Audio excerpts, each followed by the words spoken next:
I don't think he's should be allowed to say I'm sorry. There's certain things where you're like when you've done this much, Yeah. your sorry just means nothing, and it's just used as like it just comes off as like, since I'm apologizing, you guys need to feel better about this. Yeah, you didn't get your coworker's DoorDash order wrong here, bro. Like that's not what this is. Like,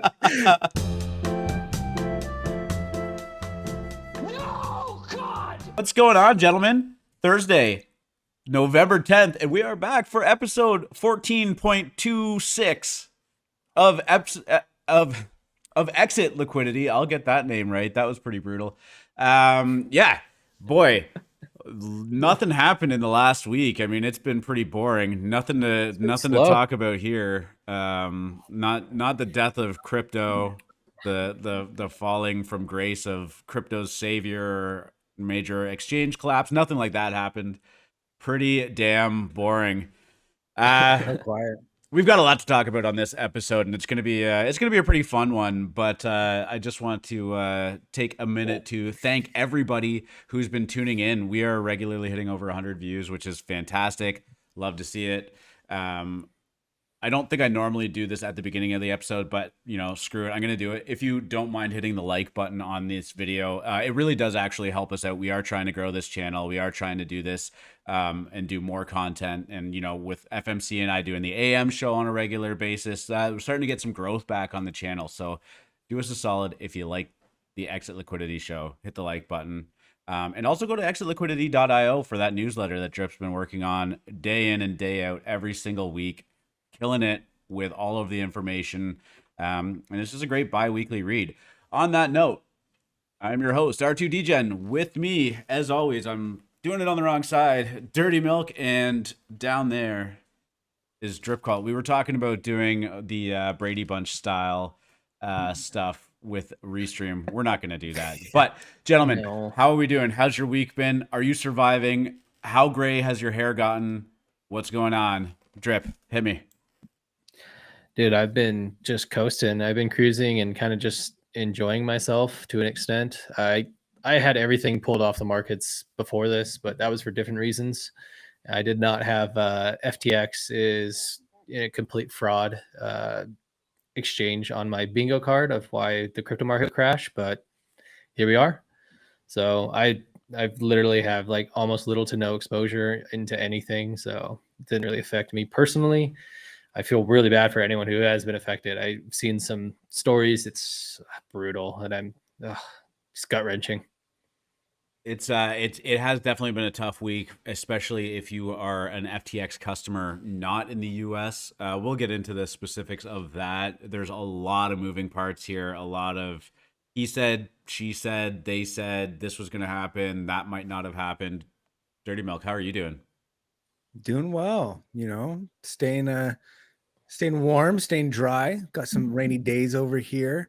Trying to wrap my head around what's going on and how people with 2 and 3 letter names have affected our market so much. And I don't actually own I don't really think I'm holding anything right now. So I just, this was just kind of like sit on the sidelines and watch the world burn kind of situation from my end. But this obviously isn't great. So yeah, no, I mean, obviously we're referring to Sam Bankman-Fried, the FTX debacle. I'm assuming if you're watching this show, you're probably somewhat up to date on what's been going on because it's almost all that everyone's been talking about. And I mean, how can you not, right? The incredible thing about it is the timing of it to me is absolutely wild, right? We had some speculation. CZ, of course, of Binance put out a tweet that, maybe there was some stuff going on with FTX. Maybe that they were white knuckling this roller coaster a little bit too hard and that, he would be removing his exposure to the Sam Bankman-Fried led exchange and selling the FTT tokens that they held from their initial investment of it and whatnot. That I think most people just said, "Oh, CZ just poking the bear," just getting Sam riled up a little bit. Like FTX can't be insolvent. There can't be much substance to this. I mean, you know, when you're talking about major exchanges, it's Coinbase, it's Binance, and it's FTX. Like, there's no way that they are $1 billion in the hole, or, you know, insolvent in this capacity. And you know, lo and behold, it started to look like they actually were. The timeline is pretty crazy though, because this would normally be an event that is all over the headlines in mainstream news, right? In crypto, this is all anybody's talking about. But if you go on the major news sites and stuff like that, it's not nearly being reported on as much as possible, or as much as you would think, simply because obviously the Americans had their midterm elections. And, you know, this is believed to be the most important midterm election maybe in US history, right? All of the collapse that happened was going on during this election. And if you went on the major news sites, CNN, Fox, MSNBC, all of that stuff, it was just all election coverage, which rightfully so. I mean, this is a huge, huge deal, but kind of got swept under the rug. Now that that is kind of playing out a little bit more, and, you know, the crypto market is still in the midst of this crash, we get pretty favorable CPI numbers coming in. And lo and behold, the market starts ripping. So now, you know, we were looking at ETH being down 30-40% on the week. Today, it's up 10%. I've seen it higher than that. We've gotten back a lot of the losses, and markets seem to be pretty favorable in terms of this. But again, it's done a pretty incredible job of hiding this whole story from mainstream media. Normally, in a slow media cycle, you'd be going on Reddit and seeing them celebrating the death of crypto for like the 8th or 9th time, right? You'd be going on these mainstream sites. You'd be getting texts from your aunt being like, so, you know, that crypto that you were talking about, must be, you know, glad you got caught in that scam. All of these things aren't really happening, even though this is probably the biggest event in crypto since maybe Mt. Gox. And I can't, if you guys can think of something bigger that's happened, Luna was huge, but I don't even think that, you know, Luna was something more that affected like the crypto degens, right? The ones that weren't just Bitcoin and ETH, like they were diversified into yield farming, NFTs, altcoins, all of this stuff. This is like everyone, anybody that has exposure to crypto is affected by this. And if you're an FTX customer, you might have just lost a lot of money. I don't know. Can you guys think of something bigger that's happened since maybe Mt. Gox? I don't know.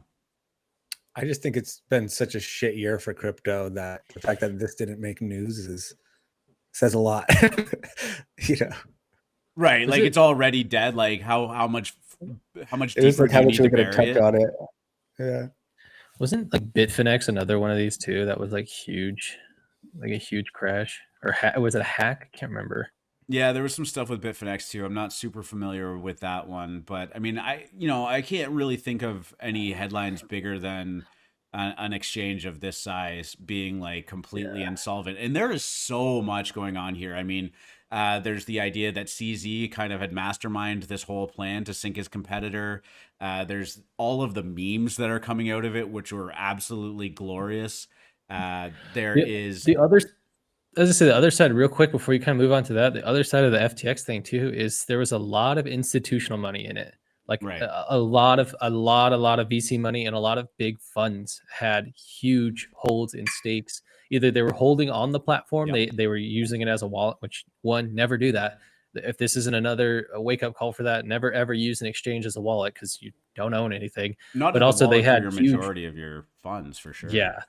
Absolutely. And then a lot of them also had huge investments into the company itself. So there's going to be a lot of dominoes. There's going to be a lot of fallout from this beyond just like retail investors, which is still terrible too, obviously, because that hurts them more. They're not covered by anyone or anything. So, but yeah, we have yet to see the whole fallout yet, but there's definitely a lot of people who are affected like deeply by this. Tom Brady's going to be fine, sure. Like apparently it's a $600 million bag that he's about to lose, but you know, he might play a couple more seasons of football and he'll recuperate some of that wealth, no problem. But you are right; it is the retail investor. You know, if somebody had $3,000, that means a lot to them sitting on that exchange, right? Like that's gonna really sting, and it's also really going to hurt their perception of crypto, right? Like This to me is potentially one of the biggest resets in crypto sentiment since the 2018 crash, when crypto was a little more nascent. There wasn't quite the infallible idea of like Bitcoin is not going anywhere. Back then, you kind of had that idea that, okay, maybe Bitcoin could die. Maybe we just got ahead of ourselves, and then we go through another cycle, and then you have that belief reinforced. Right now, for anybody that is getting caught up in this, that just got into crypto in the last year or two, I mean, this is going to shake them, right? If they didn't believe that crypto was a scam before, it certainly feels like it right now, especially when a very public figure like SBF, who has videos of him talking to like lawmakers in Congress about doing the exact things that he was doing and why we need crypto to avoid that, um, you know, ends up going down like this. Like it's absolutely wild, and I think everyone's just still trying to wrap their head around it. Yeah, I mean, for somebody like me, like I have been in crypto since the end of 2020, so this is my first like crash. You know, I'm getting my cherry popped right now. But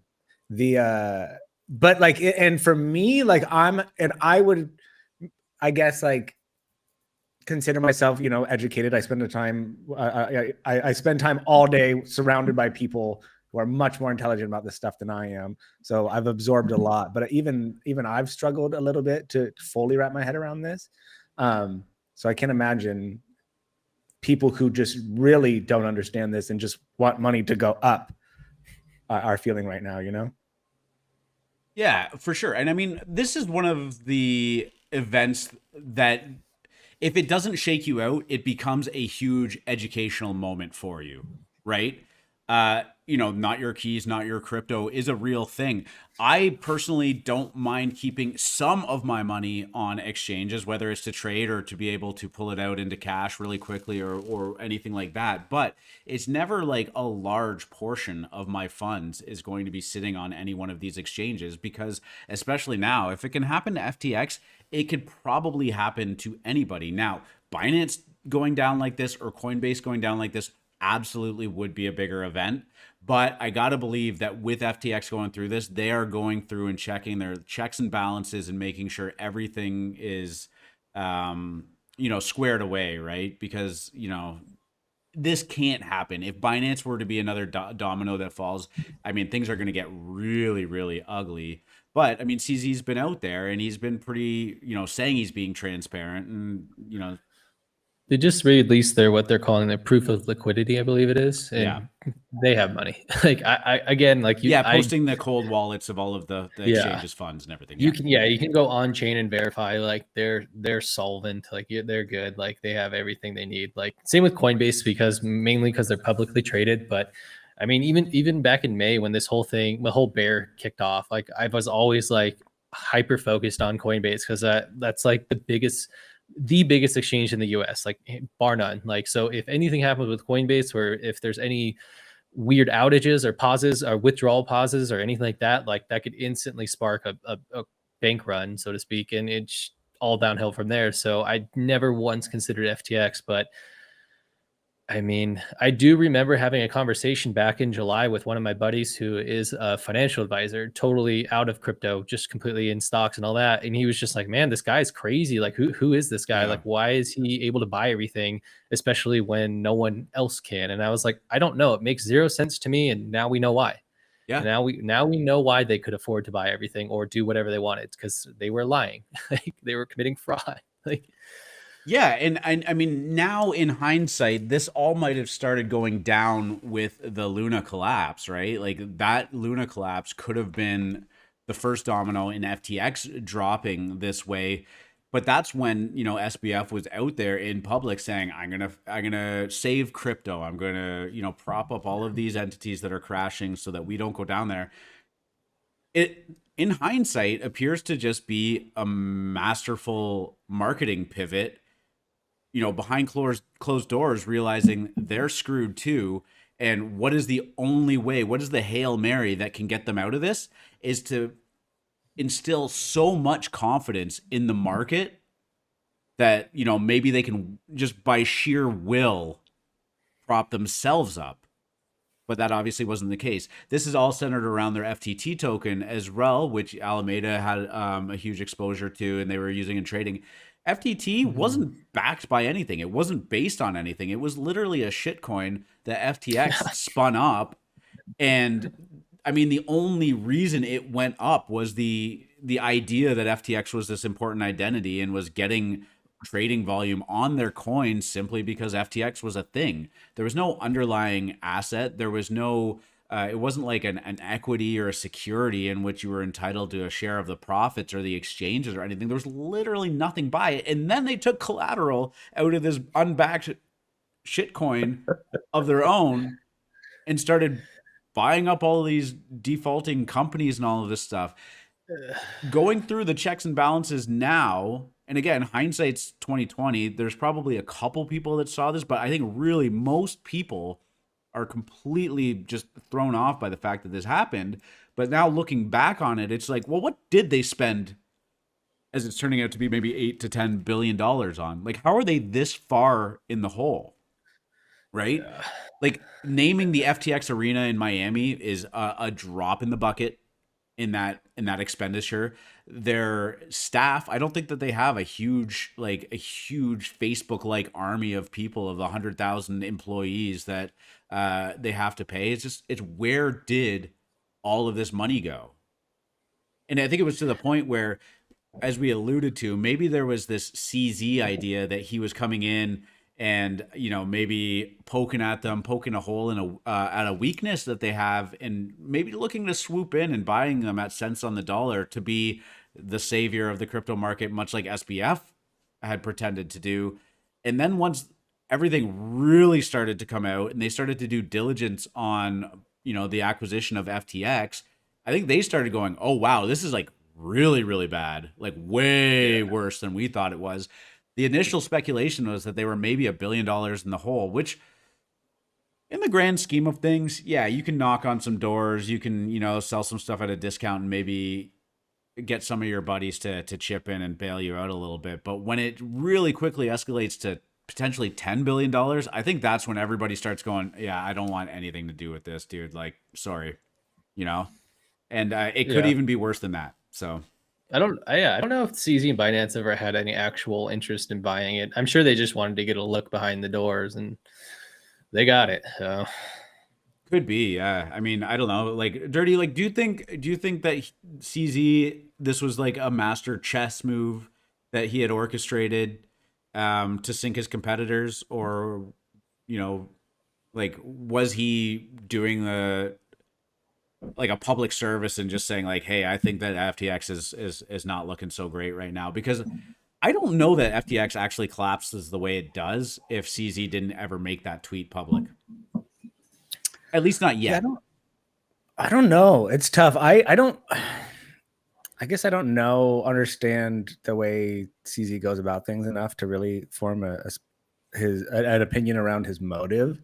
It doesn't seem like if you were to try to see if he was trying to take out a competitor, it does seem very calculated. I don't know if it just doesn't seem like there's I don't know, to be honest. I genuinely don't know. Why couldn't this have been done on like a phone call? To like, yeah, like why is it done in Sam, public? right? Just call Sam up and be like, look, man, like something's off about this. Like, you know, get your house in order. We're gonna have to like divest from you because it's just too much risk on our own books. But that tweet 100% sent FTX into a tailspin because, you know, people take what CZ says seriously, and all of a sudden some people start to rush to get their money off of FTX's exchange, and it causes that pure capitulation of everybody else trying to do it. And, you know, it's what do you call that event that just like it becomes uncontrolled? It just goes into a pure tailspin, right? Like there's no gaining it back. Yeah. Well, I mean, the other thing too is like, even if CZ did have a private call, what is Sam going to do? What he did to everyone else, he's just going to lie. So like this is one way to, I think his tweet was one way to, one, put it out there, And I'm sure I have a feeling his team did some due diligence on it too. But obviously, you're never going to know until you put it out there or get it confirmed by the actual company, which was never going to happen. So you put it out there, have everyone potentially start the bank run, and find out if they are or not. Right. And when they're insolvent, then now So I guess maybe my thinking is that, if CZ's endgame was to actually acquire FTX, which, a week ago would have looked amazing for Binance, right? Like what a power move in this kind of market. Maybe that phone call could have triggered SBF to be like, knowing that something is a little off in his company, be like, yeah, let's broker a deal and just kind of do this behind closed doors so that we can avoid some serious market drama, market crashing, really, right? Like, I don't know. There's a lot to unpack here, and I think the biggest thing is that I don't know that we'll ever really know the answer to a lot of these things, right? Like, you're never going to know what was going on in CZ's war room behind closed doors. Like, you're never going to find out the answer to that. You're never going to find out the answer to what SBF was actually thinking. Like, did he actually know how in the hole they were and just had like the only way he felt to get out was just to continue to double down on like being this crypto savior, right? I think he definitely knew. If he didn't know, the only way he didn't know was he had a very good idea of what was going on, but didn't want to know, kind of thing. It's like one of those where like, we'll take care of it, Sam. Yeah. But like, he knows exactly what they're taking care of. But I can't remember who. Oh, sorry, Dirty.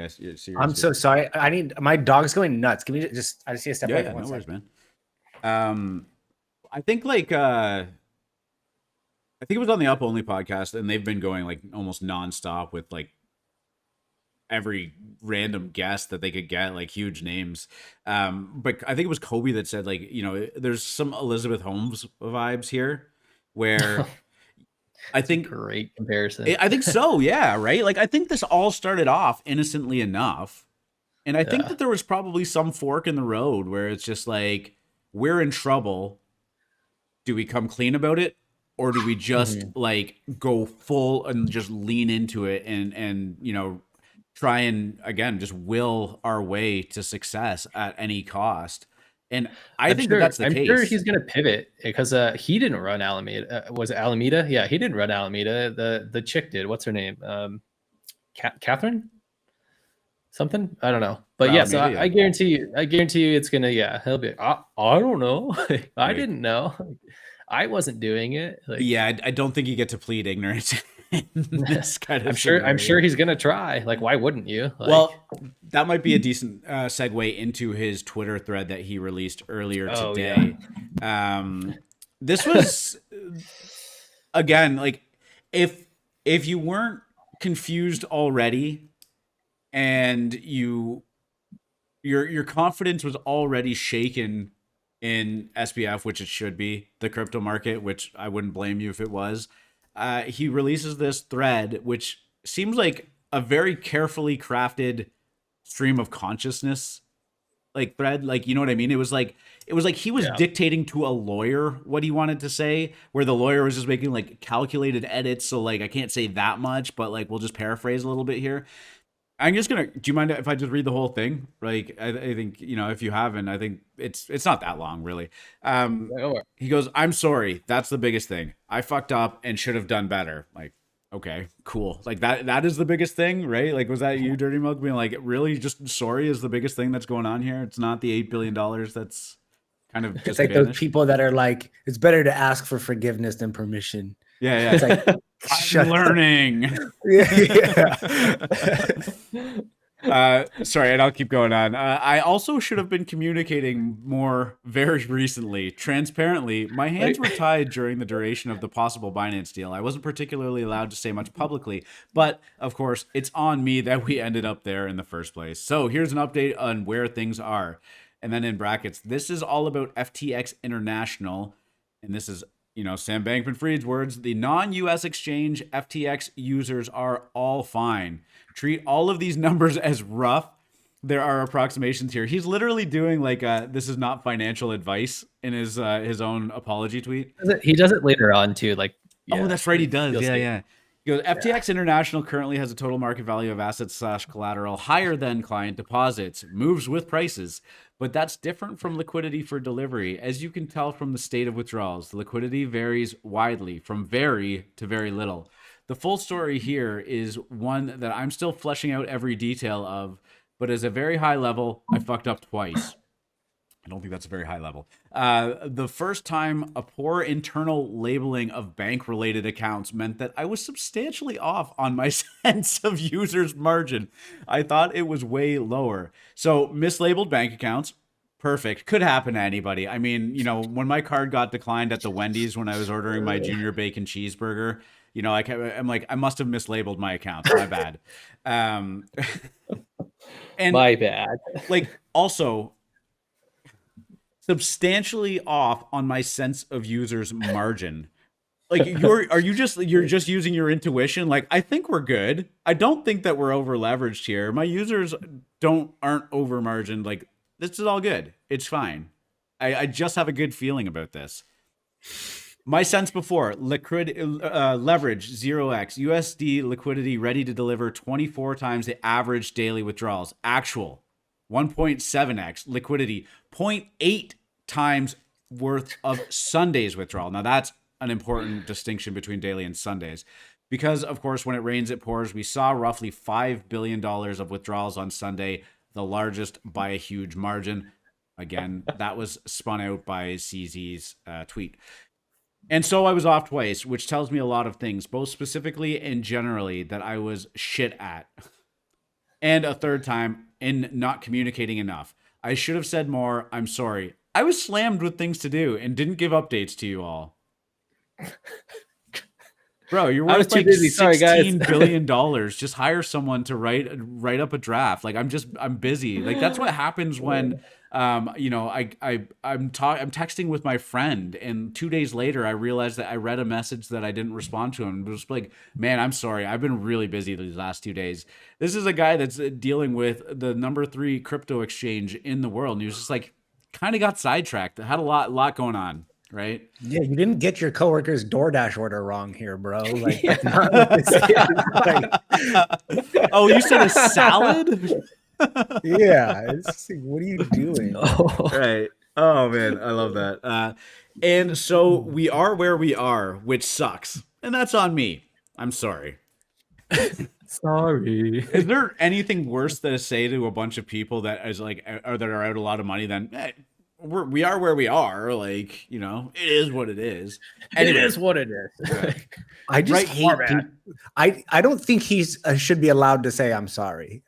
I just think like there's certain things where you're like, when you've done this much, yeah, your sorry just means nothing, and it's just used as like it just comes off as like, since I'm apologizing, you guys need to feel better about this. I think the amount that he's apologizing is too much. However, if he had wrote this without any kind of apology, I think people would have done he's not even apologetic about it. Yeah, you know what I mean? It's a late lose. I don't think it would change anything though, because it's like, either way, we're in this abyss. Like, I don't know. Like, this is what happens for trusting a guy that looks like he was elected. I think I would rather be made fun of for apologizing too much than not at all, honestly. Yeah, that's the Canadian in me talking, I guess. You know. Yeah. I'm sorry for disagreeing with you. It also, you know, the more he apologizes, the more he looks like he's, you know, in the court of law, I should say, it looks like he's learned and he's sorry for what he did. Like, he's right. There's reprieve. It's not like the unemotional, like, this guy doesn't even care about what he did. I just think, I'm with Dirty Milk in the sense that, like, it was too apologetic. Like, it's like every third tweet, he's like, again, need to reiterate the fact that I'm sorry about that. Right.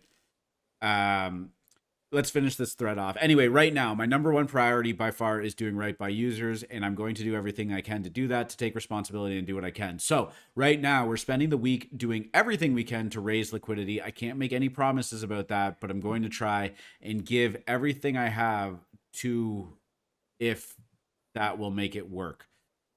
I'm not sure if I'm having a hard time reading or if that's awkward. There are a number of players who we are in talks with, LOIs, long term sheets, etc. We'll see how that ends up. Every penny of that and of the existing collateral will go straight to users unless or until we've done right by them. After that, investors, old and new, and employees have fought for what's right for their career and who weren't responsible for any of the fuck ups. Because at the end of the day, I was CEO, which means that I was responsible for making sure that things went well. I ultimately should have been on top of everything. I clearly failed in that. And again, he's sorry. So what does that mean going forward? I'm not sure. I don't know. That depends on what happens over the next week. But here are some things I know. First, one way or another, Alameda Research is winding down trading. They aren't doing any of the weird things that I see on Twitter and nothing large at all. And one way or another, soon they won't be trading on FTX anymore. Second, in any scenario in which FTX continues operating, its first priority will be radical transparency. Transparency, it probably always should have been giving as close to on-chain transparency as it can so that people know exactly what is happening on it.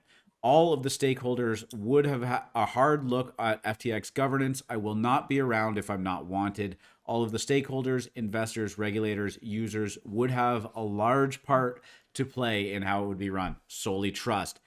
I like that he thinks that FTX is going to get another chance. Like, or that he potentially has another chance. Yeah. On top of that, the only way FTX sticks around is if like people only get like credits or something that they can only use at FTX or something like right, that. like a casino voucher. Like we sorry we screwed up your meal, but here's $20 to go free roll on the slots. Yeah, we'll call. And if you win, we don't have the money to pay you anyways.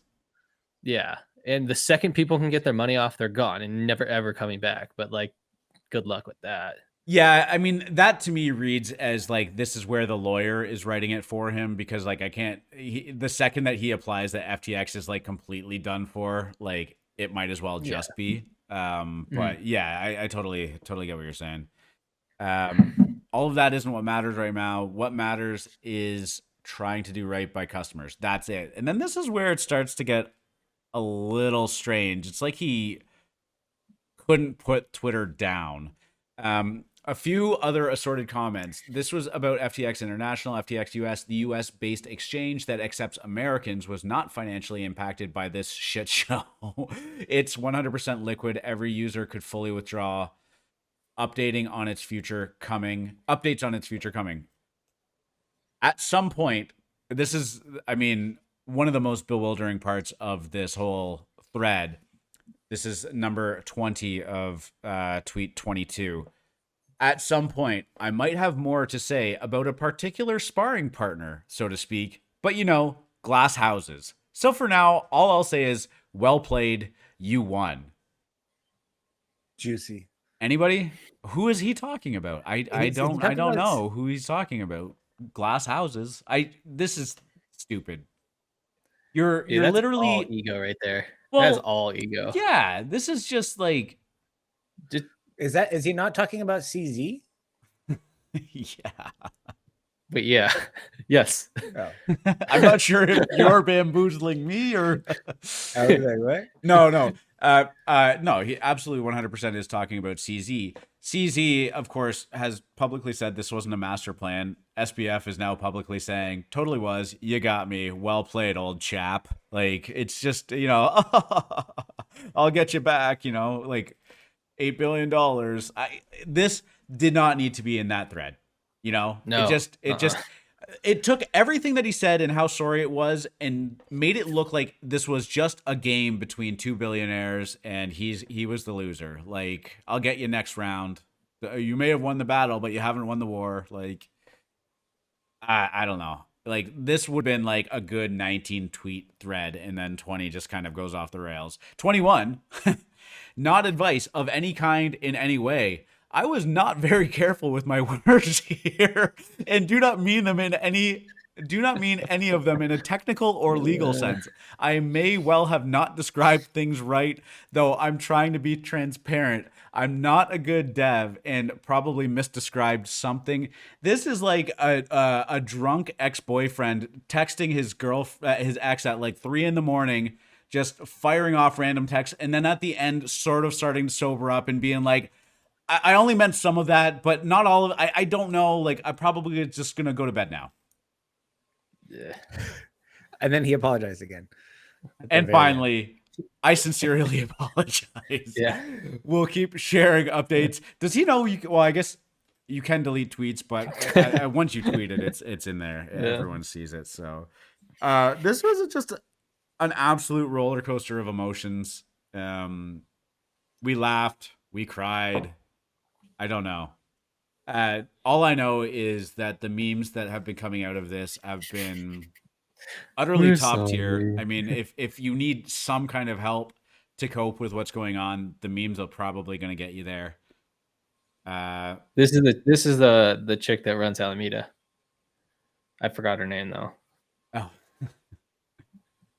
yeah. I mean, I get the Alameda thing. That is a whole part of it that I haven't even really like dove into. All I know is that everybody here sucks. We're getting banned. That's the Squid Game ones was pretty hilarious. Yeah. Those ones are funny. Yeah, there's a bunch of like there's a bunch of good CZ memes and stuff too. The fuck around and find out one was good. That one was good. Dirty as our resident meme historian. Any what's your favorite? Starting thing. Yeah. That's amazing.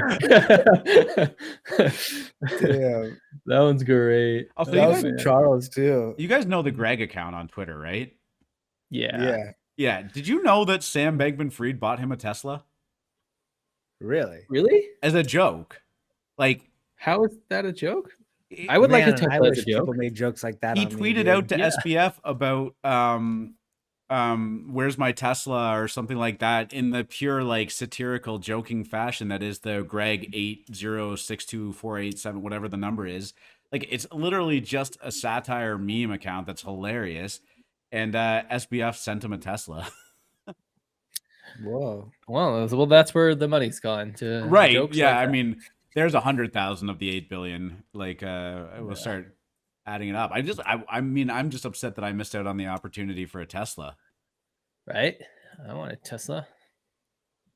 I don't know, man. What else do we have to cover on this? Like, is there anything else we need to do? Like, I mean, let's. There's so much. I was gonna say there's so much more to unpack, but For sure. it's a whole nother like. It's still unfolding too. So I mean, something you talk about now could be entirely wrong tomorrow. But so I set the over/under line on how much jail time SBF serves at one day. What are you guys taking? As jail time? Yeah, I guess I don't know what he like. I know that this sucks and this is super bad. I'm struggling to understand what he did that was like what they would get him on. So I don't know. I don't know how to attach fraud. I don't know, but I don't know like the sentence. But I just don't know like what like some kind of sentencing he does. Like, yeah. I'm really sure that a lawmaker could come up with like 100 charges in here. I know I wouldn't trust him in the being alone in a room with my girlfriend though, based off the looking like he hasn't showered in 3 weeks. But yeah, it's gonna be securities fraud of some sort or something, or something investor fraud, probably something silly. I mean, he and here's the other thing too. We're talking about all of the customer deposits being mismanaged. They raised potentially over $1 billion of investor money, right, over the course of the last few years. Like this was a company that was raising venture money left, right, and center at a gigantic valuation. Like I think they were in the $20 billion valuation range at the top. So, I mean, there's going to be a lot in that too, right? I saw did you guys see the meme that was like how to become a millionaire in crypto? You got to start a billionaire first. Yeah. Start with $1 billion and lose 99.9% of it. Yeah. What a wild time! You got Elon buying. It was the weird, first to not be financially affected by it for somebody who just like wasn't really holding anything at the time. It was a very interesting day to just like observe, like when this all went down. Watching the Up Only podcast, and just seeing just the wildest group of people together, like talking about this. This has been interesting, but I'm glad. I guess I wasn't personally affected, but I know that this probably hurt for a lot of people. It was for sure. I mean, I go back to like do you remember the Super Bowl era of like FTX started sponsoring everything, the commercials, there was the naming of the arenas, you know, crypto.com did the Staples Center, FTX was the Miami thing. Um, there was a point in time where I was just like, you knew about Coinbase and Binance, obviously. You knew about Kraken, which has been around forever. The Winklevi's exchange that always slips. Gemini. Gemini, yeah. I mean, there are a handful of exchanges. There was part of me that was just like, where the fuck did FTX come from? Right? Like, how did they just get to this point that quickly all of a sudden? And That's now how it's I felt. starting. Now it's starting to become apparent why. It was just that like they flew too close to the Yeah. sun off very little. I think FTX came up and around. I was FTX. They like became more popular when I wasn't super into crypto. Yeah. I like obviously I held some, but like I wasn't doing anything. But that's I've never even been on their website. I've never used their platform. I've never touched any of their products. Yeah, me either. I found out about them initially because of TSM, the esports company. Yeah. And they got like a gnarly deal with them, but I don't even know what that means anymore. Dude, my dog. That's a good point. Yeah. This feels like one of those like movie set houses where like it looks great on the outside, it's all done up, and then you go through the door and it's just like bare bones construction because there's no need for it on the inside. You know what I mean? It was just like somebody. Yeah. Also, I saw the I had to even just check that it was real and not a meme or a fake account, but the FTX official site, like the day before, was doing a walkthrough through their new Miami office. Oh yeah. Yeah. I saw that. Brutal. Absolutely wild stuff. Yeah. When Oh, did you're they looking even it up. I mean, they've start? been around for a little 2019? while. Yeah, Oh, okay. I knew it wasn't like Yeah. it I wasn't mean, overnight, but this is so 2019, like 2018, 2019, I was a ghost because during the 17-18 crash, Yeah. this is pretty much what happened all over again. Like, but that one was more just euphoria, the rug coming out. Like, yeah, I lost like over 70% of my portfolio. That was rough. And That's I did it? not want anything to do with crypto ever again. So them coming up now makes sense for me because I was completely out of it. I was so over crypto. yeah, I mean, if you want a little bit of encouragement, Binance, Coinbase, they've survived multiple of these cycles, right? This was FTX riding the wave up and then coming crashing down like 3AC, like Luna, like all of these other companies that just pushed the limits way too far and they got stomped out by a very, very ruthless market. And it was obviously due to decision making and not bad luck. But these are the kinds of entities that need to kind of go down in order for us to have a healthy, flourishing market in the future, right? Like, there was a lot of shady shit going on there. And again, my condolences and my heart goes out to anybody that potentially going to lose a lot of money on this. Yeah. I think it reiterates good practice. Companies you trust, companies that have a longer track record to be worth this much or to be playing on this level, and also management of your own crypto. I'm going to go out there and say, don't trust any company. The whole point of crypto is to be your own bank. Sure. You get that privilege in crypto and you are responsible for your own funds. I'm not saying I blame anybody or it's your fault or whatever. No one expected FTX to do this, but like, yeah, I learned that lesson too. Like when that 17-18 crash was happening, I could not access Coinbase. I had most of my money on Coinbase. I watched most of my money disappear and I got left with a fat tax bill because of it. But like, be your own bank. Like you get the privilege, you get the right. That's crypto. That's the best part about it. Like, yeah, it's the whole point. Don't just go halfway.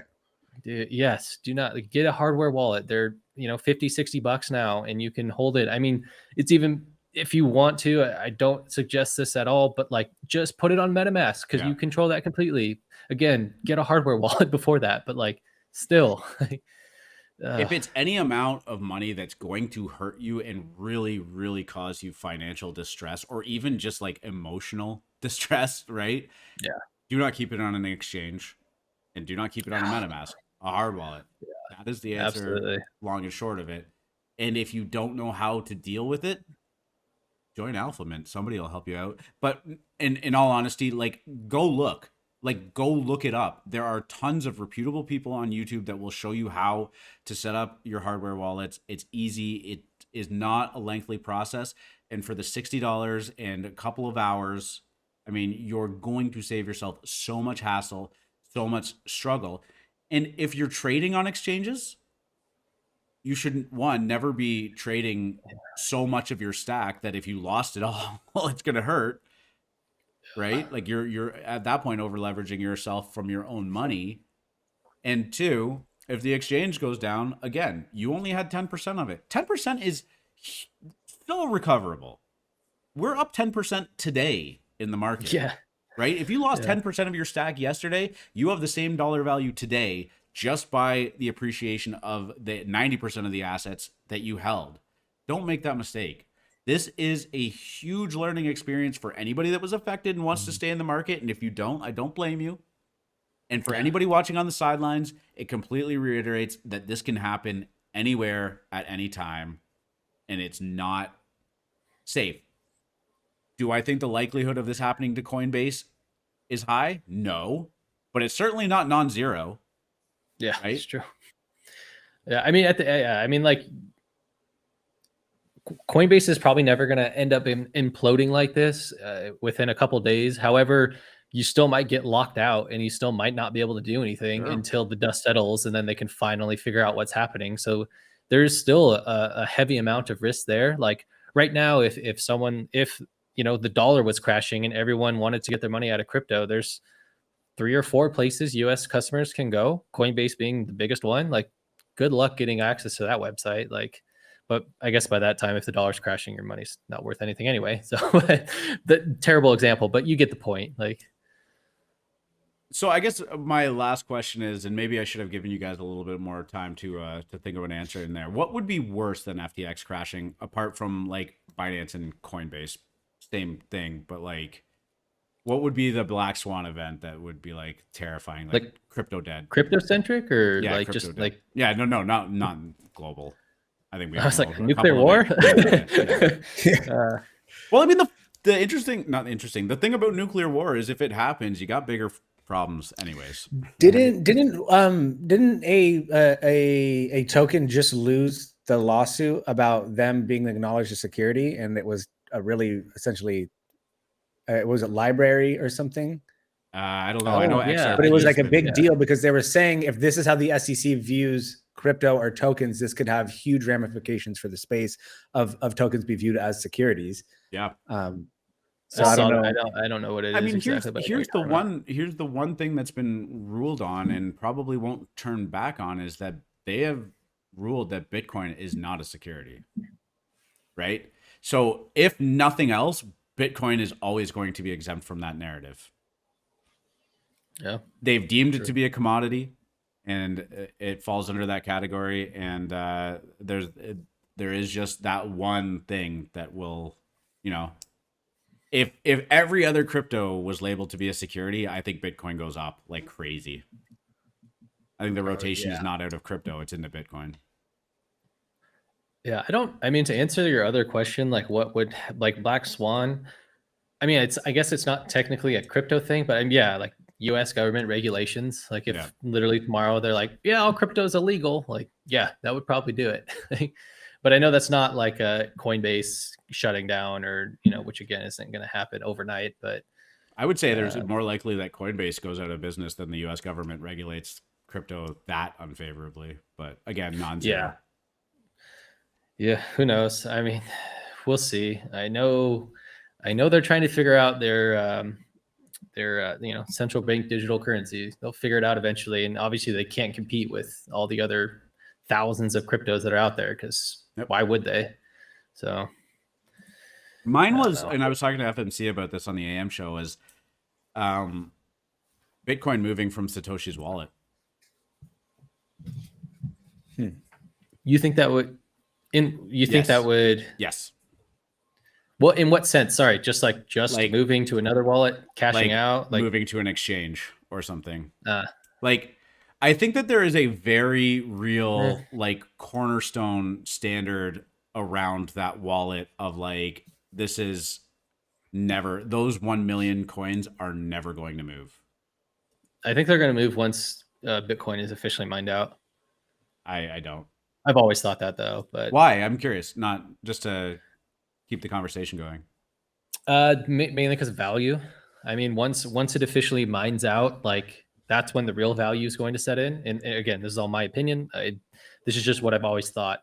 I mean, it's simple supply and demand. So But Bitcoin mines out in 2150. something like that. I think those keys are gone. I don't think. What? I don't think so. I think they still exist. I mean, yeah, they could be, but I don't know. I think it eventually will move once it mines out. But if we're still around to see that, but I don't know. I'm just gonna stick to trading cartoons like an adult. What does this all mean for NFTs? Well, I don't really know, but if I wasn't convinced that we were going to be into a multi-year crypto bear market, I think we might be headed towards that. I'd be more than happy to be wrong, but now it really does feel like 2018 again. I always said it felt different. It felt different. What's that? It's starting to. I agree with you. Yeah. As somebody that was around for all of that, it's starting to feel similar. There's just that like. We'll see what happens too, because like 2018 led to DeFi and DeFi farming in yields, and then that and led NFTs. That led to bull run, which led to NFTs, which led to another euphoria bull run. So who knows what's coming next? Yeah, maybe NFTs round 2, or sorry, digital collectibles. Digital collectibles rebranded. Yeah, I kind of like it actually. I'm tired of the NFT eye roll when I talk to people IRL. I'm in finance. Dang. Cool Cat's under 2. Yeah, I mean we're seeing a lot of floors to me. there. I mean, Cool Cat's under 2 is very interesting to me. I feel like I want to just not buy anything over an ETH anymore, though. Dude, the other one that's kind of like crazy to me is Moonbirds at 6. Yeah. That's wild. And here's the thing, right? Like if you're setting up for a multi-year bear here, if Cool Cats can fall to 2, they can fall to 1. Right? Absolutely. Like we're starting to hit these... If I've learned anything about NFTs is they can always go lower. Man. Well, I mean, let's finish off with probably the only thing going on in NFTs right now, and that'd be KPR revealing today. They had about a week-long pre-reveal. Bit of a roller coaster on that. They debuted at around 0.7. They got up, they got down to 0.5, then they got back up to 0.96, I think was the all-time high. They fell back down, especially with all of the stuff going on in the market, down to 0.5 again. So, I mean, it has had its fair share of ups and downs pre-reveal. They did reveal. The volume has been pretty substantial on it, actually. And it's down. I think it's sitting on the screen there. It's what, 0.35? Yeah. That was down from 0.7 this morning. And it's kind of been a race to the bottom, a lot of listings. But we were talking about this before the show, and like I actually thought they looked pretty damn good. Now, full disclosure, I do own a bunch of them, and I think both of you do as well, or have at some point. But I mean, this is a project that I guess I'm at this point fine with riding the waves of. I think that they're going to start moving. 12% listed is not fun though. No, that's not good. I do like the art though. I think these look awesome. Even like the floor ones. These are like the highest last sales. So you can see all the hollows. And some of these are awesome. But even the floor ones look good. The art's good. Yeah, I like these a lot. Like I think that these just rip over like I mean, today's a very weird day to reveal. I mean, it's the day they picked. They couldn't have timed what's happened in the markets. Yeah, good for them for sticking to it too. But yeah, good for them for sticking to it. But I just think that it's just it just so happened to land on a weird day, which is why they're down a bit and why listings are high because of the uncertainty. But these look so good. Like I think this is one of my favorite anime projects to come out. Does have a little bit of Pixin vibes. Not enough. Yeah, good call. It's very similar to PXN, yeah. Yeah, just not enough to really like throw a fit about, but I like these better than Azuki. The eyes, what they've done with the eyes is like, I don't know why I find it so clever, but it makes them so much more unique because they have a lot of different eye traits in which the eyes are looking in different directions, and it just makes it a lot more unique in my opinion. But yeah, they do have some just facing the other direction. Yeah. vibes. Yeah. Yeah. Very I do similar. prefer the right-facing PFPs though. People what? I do prefer the right-facing. right-facing NFTs though. I Or do PFPs. agree. I just think who started left facing? Azuki. Was that like that's what I thought. Suzuki. I don't thought it is was that just to stand out, like, and just to be unique, or like I don't it just if the most common use for these is PFPs, it just doesn't make sense in my opinion to not have it right facing. I probably shouldn't say that Azuki started it, but they were certainly one of the bigger ones. That was like the first. Yeah. I'm sure they like How does this look against Azuki art? I actually don't know. I haven't looked at Azuki's in a while. I'm not gonna lie, the Azuki art looks less like just a little bit less effort than this art, but still good. Does that I make think sense? they look so clean. They're super flat to me, but they have character. Like, this is Azuki the moment you see it. That's one thing I like about their collection. I just think they lack a little bit of detail that the other ones do, but that's what they're going for here. So yeah, super flat. Yeah. I was never a huge fan of the profile either, like the side profile. I never really liked that, but I would I still think take the only person who's done the side profile like really well is Oni. Oh yeah. They because they are just so side profile. What was the other one that came after Oni that was super hyped? Sevens? Yeah. And then some guy minted 1100. Oh yeah. That was the first time I'd ever experienced like anything like that, where some guy just wrote his own contract to interact with their contract, walked away with like 1100 and completely tanked the most hyped project of the year. It's kind of hilarious to me that that person was probably not self-aware enough to understand that minting that many was probably worse for him than just minting like 200. He offered to give 500 back. That's but right. At that point, it's like, what do you, for free too? He offered to give 500 back for free. But at that point, like, what do you do? Onis were months before Azuki, and maybe even a year before Azuki. I don't know. Yeah, But they were an OG for sure. Those don't look good. Their side profile left. Yeah, dude. I hate that loved. background. Oh, I didn't even realize they were left too. Yeah, I totally forgot about that too. If you had asked me, I thought Oni was right facing. Yes, I forgot it was. I completely forgot it was. Why is there only one right facing? These are like these are the Onis. Oh, like the one of ones, or like the these are like the rare ones. The K4Ms or whatever. That's still one of my favorite projects. The yellow that they use, and like the red that they use when you get like the yellow hair with the red back or the yellow backgrounds. I think it looks so cool. This was one of my favorite traits. Was this like fluorescent style like clothing? They were the first ones to do that too. I like the face mask too. The face mask trait was pretty cool. Yeah, they did a good job. It's just too bad this team imploded. And they were like what, 7 ETH at one point? Dude, the floor got up to 7 ETH. That was absolutely wild. I think he just started like dying down in hype a little bit, like right when I got into the space. Yeah, that was around the time that I was jumping into. I remember actually the day that I joined AlphaMint, and I think maybe I had owned 1 or 2 NFTs before that, was the day of the Mutant Ape drop. Oh, wow. Yeah. That was last year in August, so yeah. Yeah, I think mine was Vogu. When Vogu was dropping is when I got in. I don't know if that was before or after. July. It was before. Yeah, I got in. That's the drop that made AlphaMint. Vogu. Yeah, if Vogu didn't happen, if we didn't hit on Vogu, the AlphaMint would have never happened. Yeah. Is that right? I remember then I hit on Goons of Balatron like on my own. Like I went off and I found the project, I bought it, made a solid profit, and I was like, I don't need an alpha group. Like I'm just gonna go do this by myself. So I went and just got wrecked for like 2 months, and then it crawled back to AlphaMint. Help!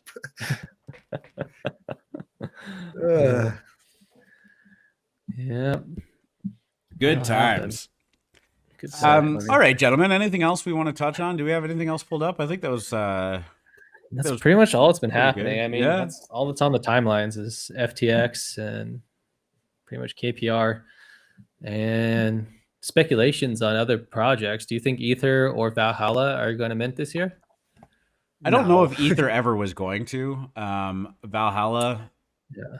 I don't know. I mean, if the market stays the way it has been today, or like continues to ramp up, I don't see why not. But I don't think so because. Oh, sorry. Go on. I think that we're having a little bit of a bull trap here. Like I think we're going on this good run on CPI inflation, and then CPI, and then everyone's going to come back down, have that like post nut clarity, and be like, oh yeah, we're still fucked. I think, I think Valhalla should not try to mint this year, but we'll see if they do or not. I'm almost convinced that even before this, they weren't planning on minting this year because of. Well, no, they said they were shooting for October. Never mind. Yeah, And they then were. November. Well, yeah, they were Yeah, shooting. totally forgot about originally that. October, then they pushed it back. Now they're going through I assume they're going to pretend to take extra long to go through applications, and then they're just gonna be like, we're just gonna wait till next year because December's never good. So, oh, bark. Dog walker just got here, so she's jacked up. Yeah, what was I gonna say? I don't remember. Oh, what was I gonna say? I think What were you guys doing? that's when you know when it's time to wrap the show up. So Yeah. It's time to wrap up. yeah. All right, guys. Episode 14 in the books. It has been a wonderful episode. November 10th. I still can never remember the day anymore. To anybody out there that's having a hard time with the market going down, or if you're, if you're affected by FTX, I do just want to say that, anything that we said here is not directed at you, and it's not, you know what I mean? Like this is not your fault, and just hold tight, right? Like this crypto, if you haven't been through this, it's a wild market, and it gets easier. I mean, you learn to just digest a 20% up, a 20% down. You start to normalize it, and it does just get easier to sit on your hands and just wait through it, right? Like it's not, you don't have to take every opportunity to trade volatility. I mean, if you're late to it, you're late to it. You don't have to FOMO in, FOMO out. If your funds are stuck on FTX, hopefully someone comes along. There's rumors that Justin Sun might get involved and try to help bail them out. I believe that there is probably going to be some good news coming from for you in the future. It might not be 100% good news, but hopefully you get some of the way there. And this stuff really does suck. Hopefully this is a good learning experience, and hopefully that this is something that actually strengthens the crypto market in the long term, even if it does have a very, very bad short-term effect. Like there's no denying it. This all sucks. All these parties that did this are shit. And we're gonna get through it though. Crypto is not dead. It is, if it was gonna die, Mt. Gox would have been it. Yeah, and don't forget though, Sam is sorry. So everything's gonna be fine. Yeah, be your own bank. He's sorry. Learn from this. Be your own bank. Yeah. That's the Number one point. lesson. Yeah, here. go listen to Bankless. That's what it's all about, right? Like it's just about having agency over your own money, your own finance. You can go anywhere in the world, and as long as you know your seed phrase and you have access to the internet, you've got your capital. One quick reminder: go sign up to the exitliquidity.io newsletter. What do you call it now? It's the daily dump or the biweekly dump. No. I thought you called do it. I call it that now? I like it. No, though. I just call it. It's just the Exit Liquidity newsletter. I do a news dump. I changed that recently. News dump. Yeah. News Okay, dump. Yeah. So. Yeah. Come get dumped on. Got to get dumped on. Yeah, no, I liked it. I like it. There we Get go. dumped Go get on. dumped on at exitliquidity.io. All right, we will do this again next Thursday. Always great chatting with you, gentlemen. I think that's it. Peace. Yeah. See you guys.